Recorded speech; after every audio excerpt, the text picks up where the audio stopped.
नमस्कार, lead India के easy legal session में आपका बहुत बहुत स्वागत है। मैं हूं डॉक्टर तरुणा एस गौड़ और हमारे साथ हैं सुप्रीम कोर्ट के एडवोकेट श्री सुभाष सिंह। सर, आपका बहुत बहुत स्वागत है। सर, जैसे कि हम अक्सर लीगल इश्यूज को सॉल्व करके बताते हैं, तो उसी में मुझे आज ये जानना है कि अगर किसी व्यक्ति के साथ ऐसा कोई लीगल इश्यू हो जाए, सपोज उसके ऊपर कोई फेक FIR हो जाए 420 या किसी भी केस में, या फिर बहुत सारी दूसरी चीज़ें होती हैं, जैसे पुलिस से समन आ जाता है, फ़ोन आ जाता है पुलिस का, तो सबसे पहले ऐसे व्यक्ति को क्या करना चाहिए?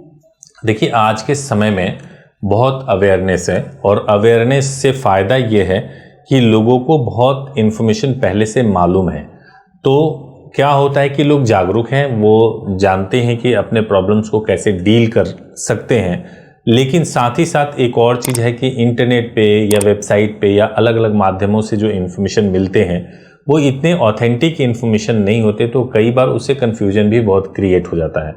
तो अगर कोई भी व्यक्ति जिसको लीगल इश्यूज या कोई आप ये समझे कि लीगल समस्या शुरू हो गई, लीगल समस्या है क्या? लीगल समस्या मतलब अगर आपने पुलिस ने, कोर्ट ने किसी भी तरीके से आपको बुलाया जा रहा है, आपको उसमें आप किसी मामले में आरोपी बना दिए गए हैं, या आपको पुलिस बुला रही है किसी जांच में गवाह बनने के लिए, कुछ भी ऐसा इश्यूज होता है, तो आपको उस केस में सबसे पहला काम ये चाहिए होता है कि आप किसी भी एक्सपर्ट, लीगल एक्सपर्ट से एडवाइस लीजिए और बिल्कुल प्रॉपर एडवाइस ले लीजिए, ताकि आपको एटलीस्ट इन्फॉर्मेशन रहे कि आपका मैटर क्या है और आप अपने मैटर को कैसे रिजॉल्व कर सकते हैं। उसके बाद ही कोई लॉयर, कोई एडवोकेट करें तो ज़्यादा बेहतर रहता है। तो लीगल एक्सपर्ट्स को कहाँ पर ढूंढना सबसे सही होता है? वो कोर्ट जाएं या फिर इंटरनेट पर सर्च करें, या क्या अपने? देखिए, मैं आपको बताऊँ, कई सारे, जैसे आजकल तो ऑनलाइन पोर्टल्स भी है, यूट्यूब भी है, कई सारे जो है, या इवन हो सकता है कि आपके कॉन्टैक्ट में कोई एडवोकेट भी हो सकते हैं। क्योंकि क्या होता है, जैसे मैं आपको एक एग्जाम्पल के लिए बता रहा हूँ, जैसे मान लीजिए कि कोई मैट्रिमोनियल डिस्प्यूट हो जाए, हस्बैंड वाइफ के बीच में साल भर पहले शादी हुई थी, साल भर बाद विवाद शुरू हो गया। अब हस्बैंड को लग रहा है या वाइफ को लग रहा है कि अब मुझे किसी लीगल सहायता की ज़रूरत है। उसी केस को कई तरीके से फाइट किया जा सकता है।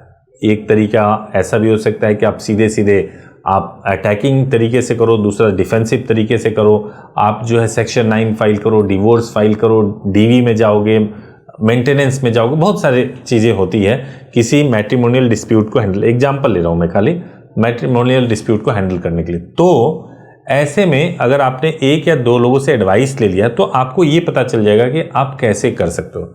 एडवाइस लेने के लिए आप जो है इंटरनेट के माध्यम से भी एडवोकेट्स मिल जाएंगे, उनके थ्रू भी ले सकते हैं। अगर आपके कोई रेफरेंस में है तो उनके थ्रू भी ले सकते हैं। ज़रूरत यह है कि आप पहले उसको ठीक से समझो, तब आगे बढ़ो। एक आम आदमी अपने केस को, सपोज हम मान लेते हैं, जैसे आपने मैट्रिमोनियल इशू का ही बात की, एक महिला है जिसके पति ने दूसरी शादी कर ली हो और उसके बच्चे भी हों, दोनों जो इलीगल शादी की उससे भी बच्चे हों, तो ऐसी सिचुएशन में उस महिला को क्या लीगल एड लेनी चाहिए? वो कौन सा पहला मुकदमा करे? वो मेंटेनेंस का मुकदमा पहले करे या फिर वो डिवोर्स का मुकदमा पहले करे? कौन से उसमें स्टेप में उसको जाना चाहिए? देखिए, अब वो केस टू केस डिपेंड करता है। आपने जैसे एक मैट्रिमोनियल में एक केस को लेकर के आपने बात किया, तो डिपेंड ये करता है कि अगर आप कह रही हैं कि किसी महिला के पति ने दूसरी शादी कर ली और बच्चे हो गए, तो शादी की, तो शादी का अगर प्रमाण होगा तो बाइगेमी का FIR करवा सकते हो। अगर प्रमाण नहीं है और वो लिव इन रिलेशनशिप में रह रहे हैं तो बच्चे हो सकते हैं लिव इन में भी। उसके आधार पे that is a ground of divorce, आप उसके आधार पे डिवोर्स ले सकते हो। आप अपनी एलिमनी और मेंटेनेंस क्लेम कर सकते हो, बच्चों के लिए बच्चों का हक ले सकते हो।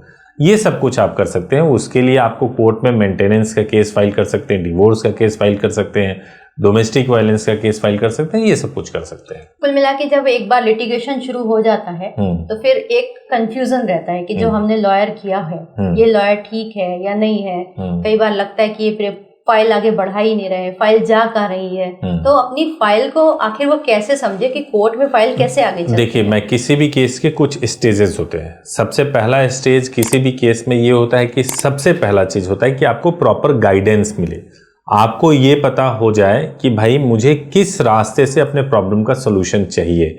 क्या मैं ये करके, यानी कि क्या मैं कौन से, क्योंकि एक ही चीज को पाने के 2-3 रास्ते होते हैं लीगल में भी। तो किस रास्ते से मेरे को जाना है, कौन सा मेरे को जो है रास्ता चूज करना। जब एक बार आपने डिसाइड कर लिया लीगल एडवाइस लेने के बाद से, उसके बाद से सेकंड स्टेज होता है कि आप कोर्ट में चले गए। कोर्ट में जब हम जाते हैं तो कोर्ट में जाने के बाद से पहला काम ये कोर्ट करती है कि दूसरी पार्टी को बुलाती है। दूसरी पार्टी को बुलाने के लिए अगर मान लीजिए दूसरी पार्टी आपके नोटिस को रिसीव ही नहीं कर रही है तो उसको बुलाने में बहुत टाइम लग जाता है। कई बार तो दूसरी पार्टी को बुलाने में साल भर से 2 साल तक का समय लग जाता है। अब अगर मान लीजिए कि कोई भी एडवोकेट वहां पे हो, बड़ा से बड़ा एडवोकेट हो, दूसरी पार्टी जब कोर्ट में आ ही नहीं रही है तो उस टाइम को वो किसी तरीके से कुछ कर नहीं सकता।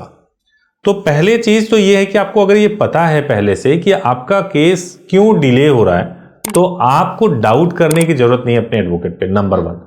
नंबर 2 ये होता है कि मान लीजिए आपको लगता है कि नहीं अनरीजनेबली डिले हो रहा है, आपके वकील साहब भी काम नहीं कर रहे हैं ठीक तरीके से, आपको ऐसा फील हो रहा है, तो उस समय किसी और एडवोकेट से उसी मसले पे राय लेना चाहिए। अगर कोई और राय केस देने के लिए नहीं लेना चाहिए, आपको केवल राय लेना चाहिए कि मेरे इस केस में क्या लूप होल्स है, स्टेटस देखना चाहिए। स्टेटस देखना चाहिए सही तरीके से। जो भी वकील साहब बता रहे हैं उसको वेरीफाई करना चाहिए ऑर्डर कॉपी के थ्रू, और बाकी सारी चीजें होती है उसके डॉक्यूमेंट्स निकलवा करके, और तब तय करना चाहिए कि वकील साहब सही तरीके से काम कर रहे हैं या नहीं कर रहे हैं। तो कई बार ये जो होता है तारीख पर तारीख वो इसी तरह लगती रहती है। तारीख पे तारीख इसलिए लगती है क्योंकि अगर दूसरी पार्टी नहीं आ रही हो तो उसको बुलाने के लिए तारीख पे तारीख लगेगा। अगर विटनेस का स्टेटमेंट रिकॉर्ड किया जा रहा है तो उसमें आपको बहुत टाइम कंज्यूम होता है, डिपेंड करता है कितने विटनेसेस हैं उस केस में, उसमें टाइम कंज्यूम। तो कई फैक्टर्स होते हैं केस के डिले होने के। कई बार लोगों को शक होता है कि जिस लॉयर को हमने हायर किया हुआ है वो कहीं दूसरी पार्टी से न मिल गया, उसी तालमेल की वजह से जो है हमारे साथ ऐसा। मैंने यही बताया, लास्ट आपका जो प्रश्न था उसमें यही बताया था कि जब कभी भी आपके लॉयर साहब, आपके वकील साहब आपको कोई भी चीज़ बता रहे हैं तो उसको वेरीफाई कर लीजिए। जैसे मान लीजिए कि आपको उन्होंने बताया कि भाई कोर्ट ने ये ऑर्डर कर दिया, अब इस ऑर्डर की वजह से आपको ये करना पड़ेगा, तो ऑर्डर की कॉपी होगी ना, वो कॉपी खुद से ले लीजिए, पढ़ लीजिए, किसी और से पढ़वा लीजिए, तो ये आप कर सकते हो। तो जो भी वकील साहब आपको बता रहे हैं आप उसको वेरीफाई कर लीजिए। ऐसे ही डाउट करना अपने एडवोकेट पे कई बार केस को खराब कर देना भी होता है। नॉर्मली मैं नहीं समझता कि कभी भी 2 वकील आपस में मिल करके किसी एक क्लाइंट को सोचे कि हम इसको लूट लेते हैं, ऐसा नॉर्मली नहीं होता, क्योंकि दोनों का प्रोफेशन है। उससे तो ऐसा नहीं है कि मतलब कि उसकी वकालत चल ही नहीं सकती, एक ही क्लाइंट है, हाँ चल ही नहीं सकती अगर कोई ऐसा करे तो। एक और चीज होती है कि लॉयर्स के फीस के बारे में बहुत कंफ्यूजन होता है। कई बार हर तारीख पे कुछ लोग फीस पे करने के लिए वो करते हैं, कई बार पूरा का पूरा पैकेज। तो मतलब एक मुकदमा, एक फीस, ये थोड़ा सा अगर आप हमें लीगल तरीके देखिए मैं बताता हूँ, किसी भी लॉयर का, डॉक्टर का जो प्रोफेशनल्स हैं वो अपना फीस डिसाइड कर सकते हैं कि उनको क्या फीस लेना है। तो जो वकील साहब हैं वो सही फीस ले रहे हैं, ये आपको सेटिस्फेक्शन होना चाहिए। आप उनका बैकग्राउंड रिसर्च करें, आप उनके बारे में जानें, उनका इंफ्रास्ट्रक्चर देखें। मान लीजिए कोई वकील साहब अकेले हैं, सारा काम खुद से कर रहे हैं, तो ऑब्वियसली उनके काम में डिले होगा, ऑब्वियसली बहुत सारी दिक्कतें उनको फेस करनी पड़ती है, टाइम कॉन्स्टेंट उनके साथ होगा। लेकिन उनके साथ एक टीम है अगर, तो उनका काम स्मूथ होगा, उनका फीस भी थोड़ा ज़्यादा होगा। तो ये खुद एनालाइज करेंगे तो पता चल जाएगा कि उनका फीस कम है या ज़्यादा है। लीगल लिटिगेशंस या फिर ये सब जो समस्या होती है उसमें टाइम और पैसा क्या कोई डिसाइड कर सकता है? फिर भी कोई एक अप्रॉक्स आइडिया? इसको एकदम बिल्कुल नहीं डिसाइड किया जा सकता, लेकिन हाँ ये है कि अगर आप अलग अलग वकीलों से थोड़ा शुरू में ही सलाह ले लें तो आपको रफली आइडिया लग जाएगा कि कहाँ आपका टाइम बर्बाद हो रहा है और कहाँ आपका टाइम यूज हो रहा है, कहाँ आपसे ज़्यादा पैसे लिए जा रहे हैं और कहाँ आपसे ठीक पैसे लिए जा रहे हैं। ये आपसे पहले ही आपको पता चल जाएगा। तो कुल मिलाकर अगर इस तरह का कोई लीगल प्रॉब्लम सामने आए तो सबसे पहले एक एक्सपर्ट से राय लेनी चाहिए, फिर उसके बाद वकील हायर करना चाहिए। जी सर, मैं एक चीज़ और लास्ट में ऐड करना चाहता हूँ कि कभी भी इस तरह का कोई सिचुएशन होता है, लीगल प्रॉब्लम्स होता है, तो मैं समझता हूँ किसी भी फैमिली के लिए, किसी भी व्यक्ति के लिए ये कोई आसान चीज़ नहीं होता। ये बहुत मुश्किल चीज़ होता है कि कल तक कुछ भी नहीं था, अचानक कोई निर्दोष व्यक्ति, उसको लगे कि अब मुझे जेल जाना पड़ेगा, उसको लगे कि अब मेरे ऊपर पेनल्टी लगा दी जाएगी 10,000, 20,000, 50,000 की, जबकि उसके खाने के लिए दिक्कत है। तो बहुत मुश्किल होता है। आपको घबराना और परेशान नहीं होना चाहिए। बस आपको सही सलाह लेकर के सूझबूझ से अगर आप आगे बढ़ेंगे तो आपके केस में सही फैसला भी होगा, न्याय भी मिलेगा। थोड़ा आपको धैर्य रखने की जरूरत है। एक और चीज़ मैं कहना चाहता हूँ इसी मैटर में कि जिस तरीके से कोई शरीर में बीमारी होती है, हम डॉक्टर के पास जाते हैं, हॉस्पिटल जाते हैं, हमारा क्या एम होता है कि पैसा जो लगना है लग जाए, मैं ठीक होके घर वापस आ जाऊँ। कानूनी मामलों में भी यही होता है। रिश्ते खराब हो गए, कोई झूठा आरोप लग गया, या आप गलत चीज़ में फंस गए और आपको उससे निकलना है, तो आपके पैसे खर्च होंगे, समय बर्बाद होगा। ऑब्जेक्टिव होना चाहिए कि कैसे मैं पहले की तरह ठीक होकर के वापस घर आ जाऊं। अगर ये अप्रोच रहेगा तो शांति से सही तरीके से लीगल केसेस को हैंडल कर पाएंगे। तो कुल मिलाकर लीगल अगर आपके पास अनवांटेड केस है तो इसको एक सम्मान पे ठेस ना समझ के एक संघर्ष समझा जाए। जी जी बिल्कुल। सर, आपने इन सब विषयों पे बहुत खुलकर हमें बताया, उसके लिए बहुत बहुत धन्यवाद। Thank you so much madam, thank you so much.